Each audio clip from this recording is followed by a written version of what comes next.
Oi, gente, tudo bem com vocês? Sejam bem-vindos ao canal da Rede Formar e esse é o nosso podcast Vida Animal Segunda Chance. Nós ajudamos você a salvar a vida de cães e gatos mesmo sem ser veterinário. Meu nome é Ingrid e eu sou responsável pelo sucesso do aluno da Rede Formar. E meu nome é Karen Henrique, sou professora e responsável técnica da Rede Formar. E o tema de nosso podcast de hoje é o que você precisa saber para salvar a vida de cães e gatos após uma briga. Então eu já peço para você, deixa o like, compartilha esse vídeo com algum amigo e comenta bastante aqui o que você achou. Então, Karina, o que é esse tema? Hoje a gente vai focar, nas brigas no geral de cão com cão, gato com gato, cachorro com gato. Quais são, as possíveis causas de brigas que podem acontecer com esses animais e principalmente, que é o foco principal, as consequências, o que uma briga entre dois animais ou mais animais pode provocar fisicamente no animalzinho, e o que isso pode acarretar na vida dele no geral. E como que as pessoas, mesmo sem ser veterinárias, elas conseguem intervir e conseguem aumentar as chances de conseguir salvar a vida desse animalzinho. E assim, o que não é esse tema? Olha, hoje a gente não vai falar sobre comportamento animal em si. Por quê? Porque comportamento é outra área da veterinária, que são os veterinários especializados em comportamento animal, os adestradores também têm bastante autoridade para falar, Então, aqui eu não vou falar sobre dicas de adestramento, de fazer um animal querer parar de brigar com o outro, ou qual é a melhor forma de separar uma briga, não é o nosso foco. O nosso foco aqui, como eu falei, a briga provoca algumas lesões no corpo do animal e a gente vai focar nessas lesões e não no comportamento em si. Entendi. E assim, para quem é direcionado esse tema? Então, o tema de hoje, ele é para uma quantidade maior de pessoas. Primeiro, para aquela pessoa que tem, aquela tutora de mais de um animal, que pode, eventualmente, eles podem um belo dia se estranhar, Porque a gente mesmo, às vezes, estranha com a mãe da gente, com o irmão da gente, Eles também têm, podem se estranhar.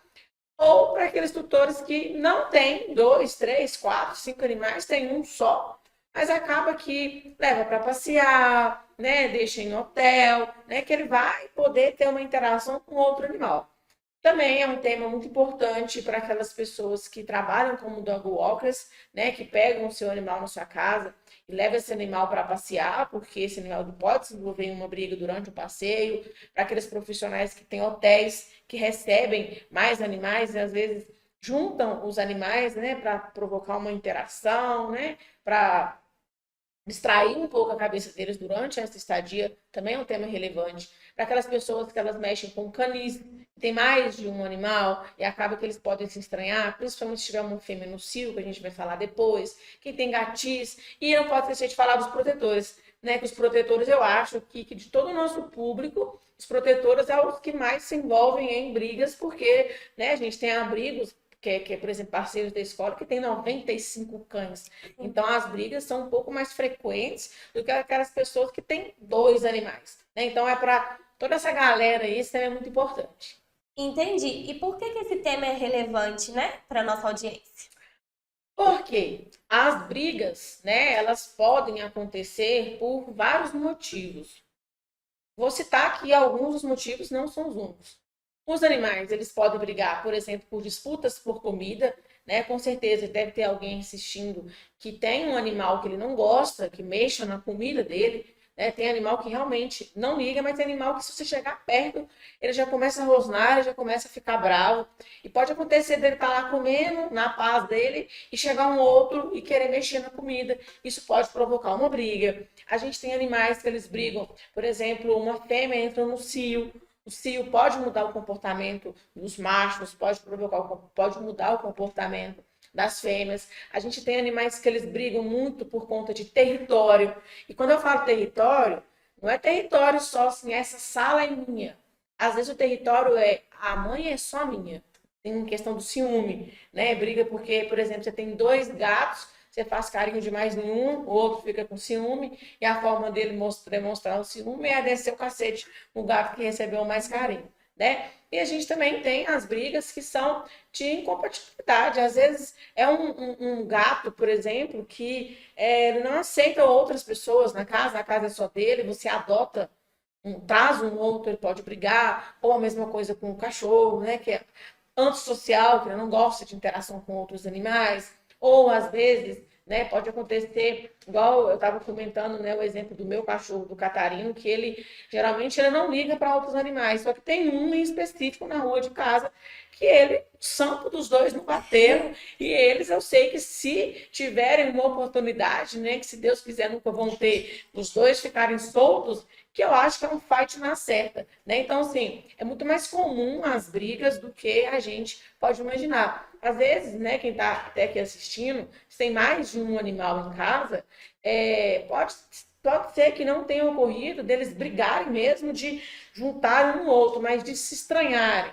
Ou porque tá latindo demais na cabeça dele, ele não está gostando, ou porque ele está brincando, o outro não quer, ou é comida, ou é água, ou é caminha. Então, por isso que é importante, né? E um outro motivo de estar importante, além dessa questão de ser muito frequente, é que as brigas podem provocar consequências muito graves na vida de um animal. E se você não souber agir, né, de uma forma rápida e de uma forma correta, acaba que esse animal não consegue nem chegar numa clínica, né? E você fica com aquele pesar de que você poderia ter feito alguma coisa, mesmo sem ser veterinário, mas você não fez porque você não sabia nem por onde começar. Ou fez errado e pode piorar a situação. Um outro ponto, né, de mostrar a importância é o seguinte, que a gente falou, né, não só importante para os tutores que convivem com os animais, mas para profissionais da área que lidam com animais, que às vezes não são animais deles. Por que é importante para esses profissionais? Porque durante todo o tempo em que o meu animal está no seu hotel, na sua creche, é da sua responsabilidade, primeiro, evitar que ele se envolva em brigas.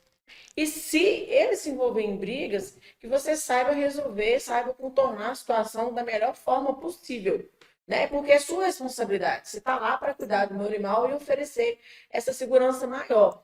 E um outro motivo é o seguinte: eu, Karina, conheço muito bem, né, a personalidade da Fiona e do Catarina, porque eu convivo com eles, eu sei o que eles não gostam, eu sei o que irrita ela, eu sei o que irrita ele, mas quando eu deixar ele no seu hotel, você não vai ter tanto conhecimento da personalidade dos dois. Então acaba que, como eles vão estar em um ambiente que não é o ambiente deles, com uma rotina que talvez não seja a rotina deles, com pessoas que ele não está acostumado, isso pode mudar o comportamento, isso pode, né, desenvolver mais brigas. Então, eles estão suscetíveis a sofrerem brigas, tanto em casa e um pouco mais, né, eu diria um pouco mais, quando está fora de casa, porque a gente pode ter essa mudança. E você, como profissional da área, tem que saber evitar e tem que saber contornar caso aconteça uma briga, porque imagina um problemão, né? Eu tô lá viajando, meu cachorro tá no seu hotel e você me liga e fala que ele envolveu numa briga e que ele morreu. E eu vou perguntar, e você conseguiu fazer o quê? Não consegui, não deu tempo de fazer nada, eu não consegui fazer nada. Então, um senhor de um B.O. Conta pra gente quais são as consequências, né, dessas brigas entre cães e gatos. Olha, vamos colocar as consequências aqui. Eu vou pontuar em ordem, né, de gravidade. Vou começar da mais grave para menos grave. Claro que a menos grave não quer dizer que a gente não vai dar atenção. As duas primeiras que eu juntei, a gente vai ter a morte e o desmaio. Por que que esse animal, ele pode, infelizmente, a briga já pode ser fatal para ele, de uma coisa assim, de imediato. Durante a briga, tem a liberação de várias substâncias no corpo. A principal é uma que alguém, você já deve ter ouvido falar, que é a adrenalina. A adrenalina, em excesso, ela vai alterar muito o batimento cardíaco. E tem animal que não vai suportar essa alteração, né, essa quantidade de adrenalina liberada, e vai ter uma morte súbita. Ele acaba que ele vai morrer, né? Sacudiu, morreu, pronto. Alguns animais, essa alteração, né, do batimento cardíaco, pode alterar também a respiração, vai provocar um desmaio, em que esse animal ele vai ficar caído, mas ele está vivo ainda. Só que ele está desmaiado, o sistema nervoso entrou no pânico, desligou, e a gente tem que saber contornar as duas situações, tanto a morte quanto o desmaio.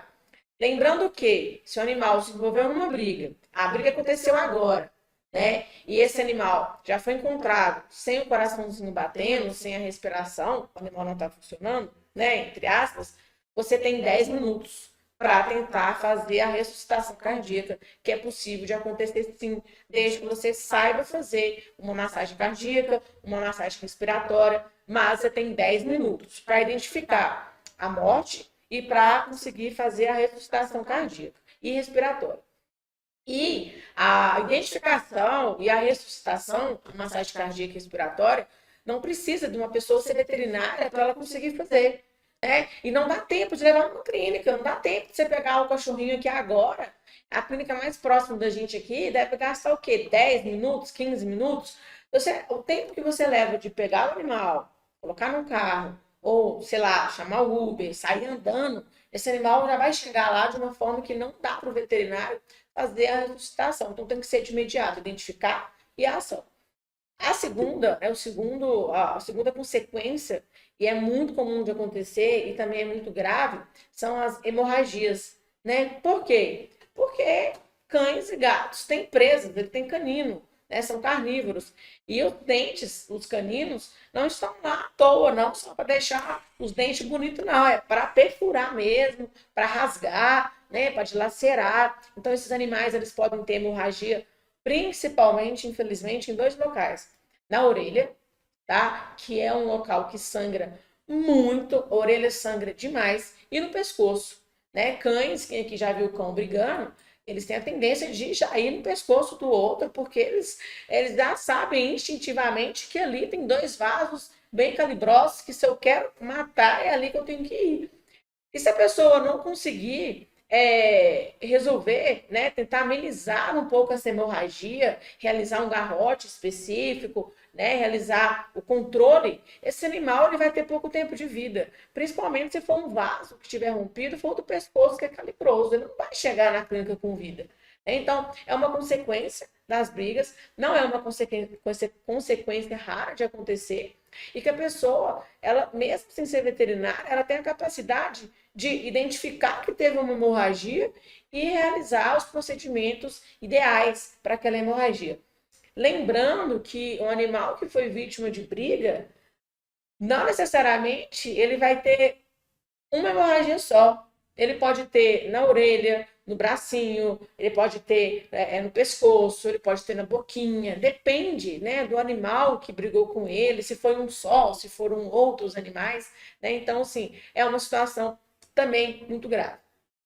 A terceira, que todas as vezes que eu já atendi, o dono estava assim, transtornado, porque de fato é agoniante, é a evisceração, que é quando o animal, né, o tutor, ele geralmente liga antes para a clínica, que ele fala, ele está com as tripas para fora, né? Porque é literalmente os órgãos desse animal, eles ficam para fora.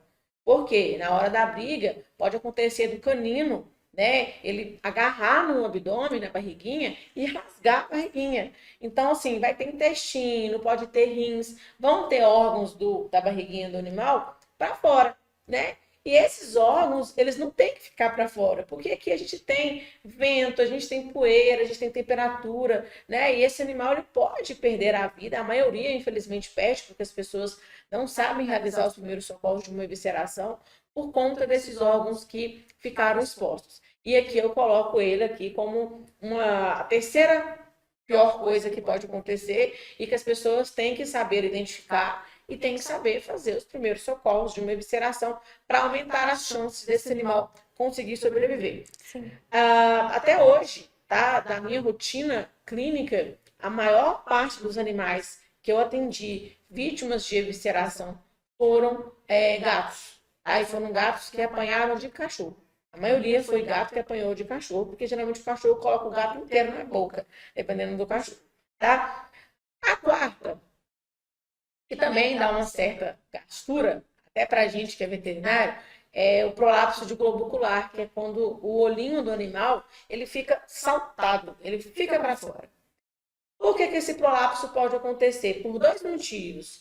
Primeiro, né, o susto, o desespero, a adrenalina pode provocar o prolapso. E o segundo, na hora de sacudir né? Porque, não sei se vocês já viram, geralmente eles têm, principalmente cachorro, tem a tendência de pegar e de sacudir mesmo. E isso pode provocar uma movimentação muito excessiva da cabeça e o olhinho fica saltado, tá? Por que que é importante a gente saber realizar, né, os primeiros socorros de um animal que se envolveu em uma briga e teve um prolapso de globo ocular? Porque a maioria dos animais que a gente atende na clínica com prolapso acaba perdendo o olho, porque nem sequer foi feito os primeiros socorros desse animal. Por exemplo, em 2016, eu atendi uma cachorrinha que ela foi vítima de briga e ela teve um prolapso de globo ocular. E quem socorreu ela, essa cachorrinha era de rua, não sabia de primeiro socorro, não soube nada.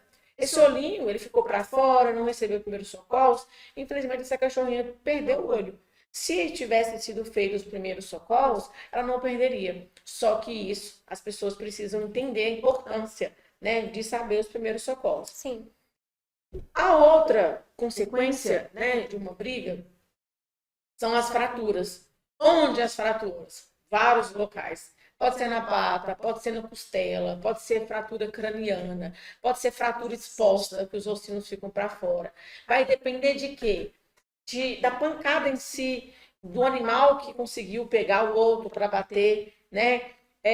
Se for uma fratura exposta, esse animal ele pode perder a pata. Se for uma fratura de costela, a costela pode perfurar pulmão, pode perfurar coração, pode ficar mais grave do que já é. É importante, né, que as pessoas consigam, elas aprendam a salvar a vida de um cão ou gato, mesmo sem ser veterinário, para elas identificarem a possibilidade de ter uma fratura e conseguirem realizar a contenção correta desse animal para não piorar mais a situação. E por último, e não menos importante das consequências, a gente tem os ferimentos. Ferimentos principalmente por conta dos dentes. Eu dei o exemplo aqui, o principal é os caninos, né? Que são os que perfuram, que são os que rasgam, mas podem ter outros dentes também.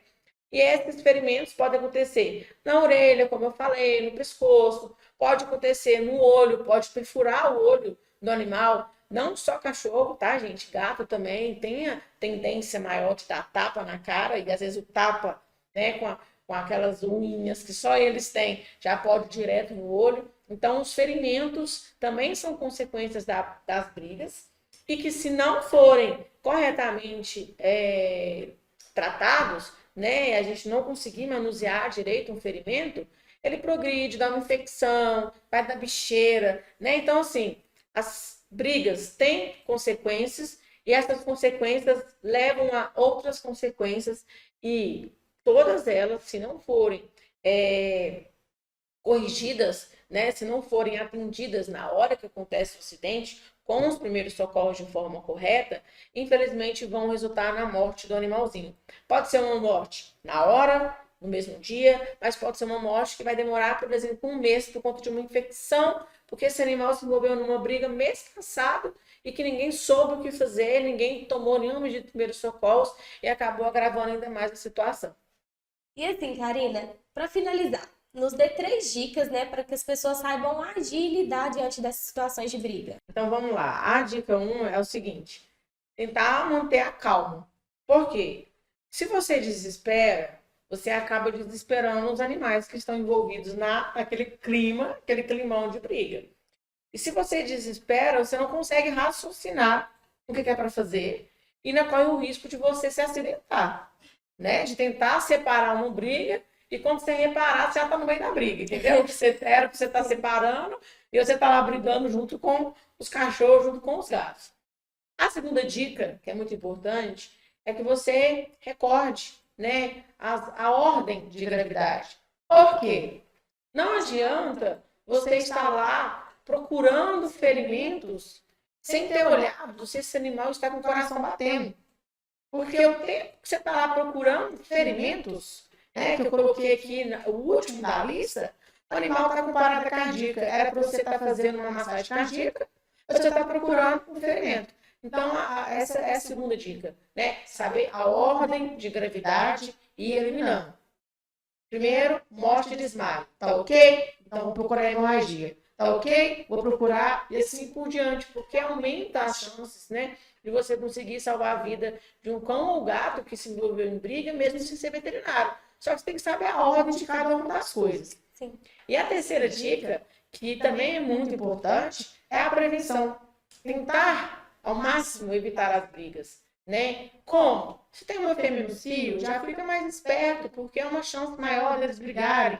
Você tem um cachorro que não gosta que mexe na comida, coloca ele para comer num canto separado dos outros, porque a chance de brigar é maior. E se a ocorrência de um ou mais animais se estranharem é muito frequente, né? A gente tem os adestradores, a gente tem os veterinários especializados em comportamento para tentar diminuir as chances desse animal brigar. Porque mais importante do que a gente saber o que fazer com o animal que brigou é a gente evitar ao máximo que eles briguem. É claro que a gente tem que saber o que fazer, porque a gente pode tentar tomar todas as medidas possíveis para evitar, e mesmo assim ele pode dar um jeitinho e provocar uma treta. Mas é muito mais importante a gente tentar ao máximo identificar quem são os briguentos, por que eles estão brigando, né? De preferência com a ajuda de um profissional especializado nessa área.